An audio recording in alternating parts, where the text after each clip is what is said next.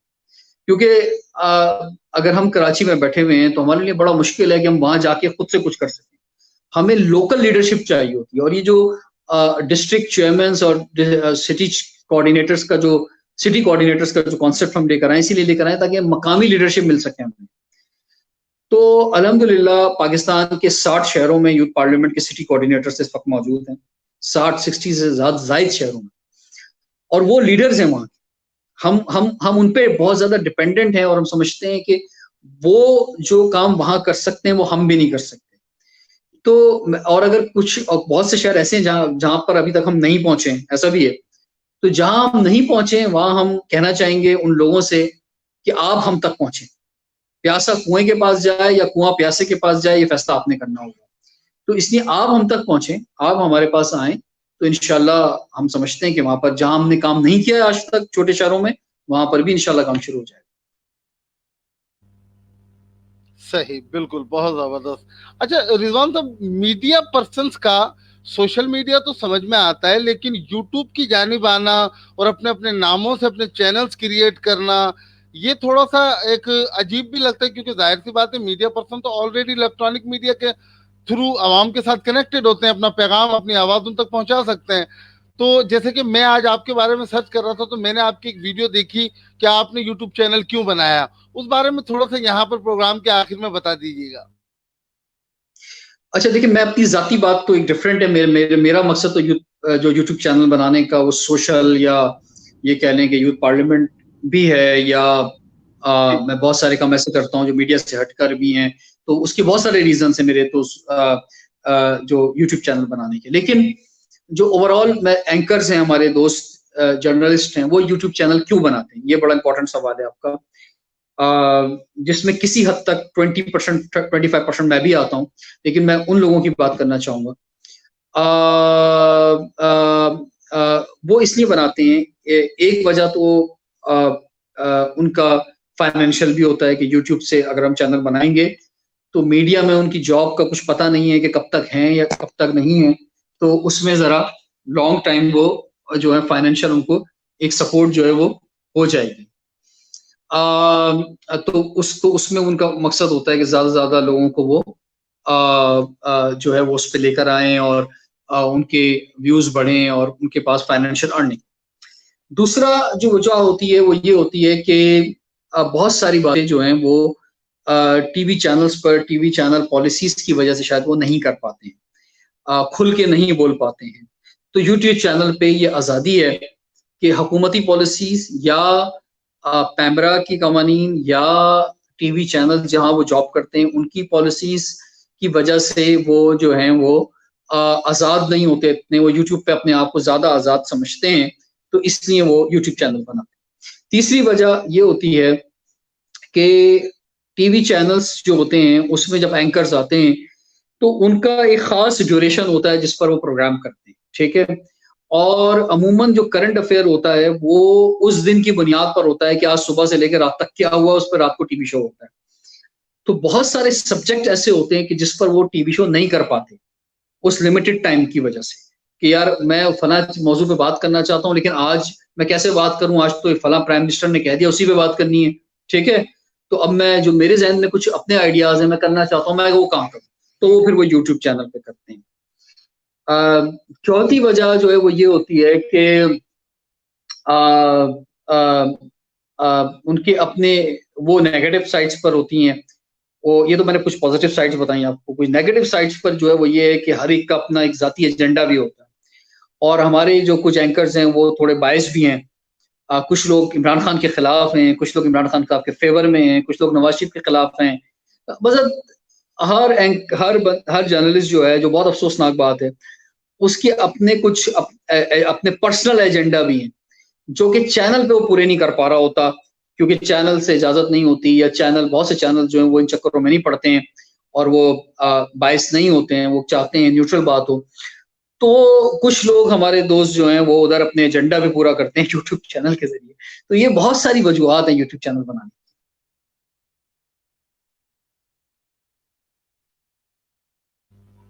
صحیح. صلاح الدین عباسی صاحب لکھ رہے کہ monetising important factor in making YouTube channel. One of the important. صحیح.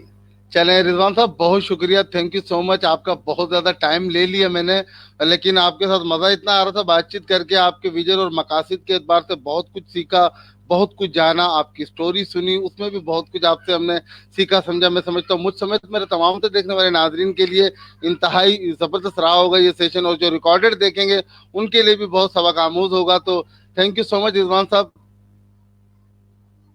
آپ کا بہت بہت شکریہ. اور میں اکثر آپ کے شوز دیکھتا ہوں، آپ بہت اچھا شو کرتے ہیں عمران، اور آپ کو بہت بہت مبارکباد. اور بہت اچھی ایفرٹس آپ کر رہے ہیں، بہت پازیٹیو ایفرٹ ہے. تو آپ کو اور آپ کے تمام ویورز کو بہت بہت مبارکباد. انشاءاللہ دس از آپ کے ساتھ فرسٹ انٹرویو ہے، لیکن آخری نہیں ہے. انشاءاللہ دوبارہ کریں گے. انشاءاللہ بالکل. پروگرام کے آخر میں کوئی پیغام دیتے جائیے رضوان صاحب. دیکھیے، میرا پیغام محبت ہے، جہاں تک پہنچے. یہ تو بڑی بنیادی بات ہو گئی. دوسری بات یہ ہے کہ یہ جو کرونا وائرس کا معاملہ ہے اس وقت، اس کو لوگ تھوڑا سیریس سمجھیں، اس کو مذاق نہ سمجھیں. اس کے پیچھے جو کنٹروورسی آ رہی ہیں یا تھیوریز آ رہی ہیں مختلف، چائنا کے حوالے سے، امریکہ کے حوالے سے، اسرائیل کے حوالے سے، نیو ورلڈ آرڈر کے حوالے سے، 5G کے حوالے سے، میں یہ سمجھتا ہوں کہ ہو سکتا ہے ان میں سے کوئی تھیوری صحیح ہو. ایسا نہیں ہے کہ نہیں ہے. امریکہ میں سب سے زیادہ پیشنٹس ہیں، لیکن 9/11 بھی امریکہ میں ہی ہوا تھا. ٹھیک ہے، تو ہو سکتا ہے بہت ساری چیزیں ٹھیک ہوں جو لوگ کہہ رہے ہیں اس کے بالکل پیچھے. لیکن سوال یہ پیدا ہوتا ہے کہ جو سٹوریز ہوں وہ ٹھیک ہیں، لیکن مجھے تو اپنی ذات کا سوچنا ہے اور اپنی فیملی کا سوچنا ہے، اپنے شہر کا سوچنا ہے اور اپنے ملک کا سوچنا ہے.